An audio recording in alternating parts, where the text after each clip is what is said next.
let me just ask you, in my world, and it's not just in my business, but our target audience in this podcast are they're lawyers and accountants and finance people. Some of them are doing big ticket deals. You talk about millions of dollars, but what about in those high stakes situations? Where it's just where trust is paramount. Great question. So there's two main things that you can look at. Firstly is trust is built through a number of connections with that person, whether that be face-to-face, virtually, on the phone, via email.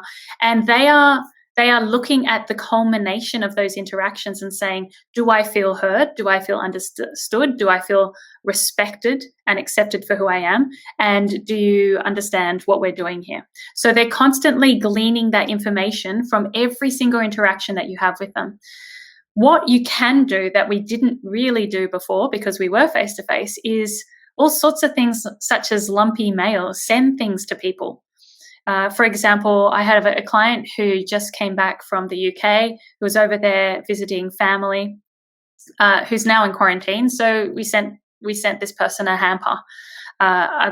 There's a bunch of clients that I wanted to connect with. There's about 10 of them that I wanted to connect with in particular. So I sent them a book recently and a card. There's lots of things that you can do outside of the norm, which will reinforce that relationship, especially with high stake conversations. You want to send them things, articles, podcasts, anything that's going to help build that rapport that you might do if you were face-to-face or in person. So that's one part. Is there's a lot of things you can do now that we haven't done for a long time because we didn't need to, which help augment or reinforce those interactions in that relationship, showing that you care about them.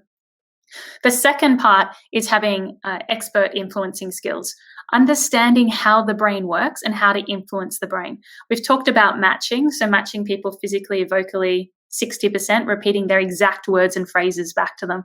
I often tell a story of when I was in London. I was working alongside a wordsmith, and he was from Oxford, and he had brown leather boat shoes and blue jeans that were rolled up at the ends and a white t-shirt, Bonds t-shirt, round glasses and a brown leather satchel. And he said, "Hello, Arabella, how has your first week in London been?" And I said, "Oh, it's been great. It's been intense, but a lot of fun." And he said, "Fun?" And I said, "Yeah, fun." And my colleague said, "Why do you question whether she had fun or not? Of course she's having fun." And he said, "Oh no, I just repeat the last word of anyone's phrase." And it worked because I felt heard by this person who was repeating my words. So matching is a major part of it. Another part is being properly prepared. So knowing, doing, and I say to my clients that stalking is not okay unless it is okay, and the only time it is okay is when you're wanting to build that relationship. So you will look at everything you can find on that person, going to their Facebook page, looking at whether they have kids or what groups they're a part of, what they listen to in terms of podcasts. You can get so much information digitally, which will help you connect with this person. Because the more that you know about this person, the more you can predict how they're going to make decisions and influence those decisions. So the more you can influence those decisions. I was very mindful to try and repeat the last couple of words. That's right.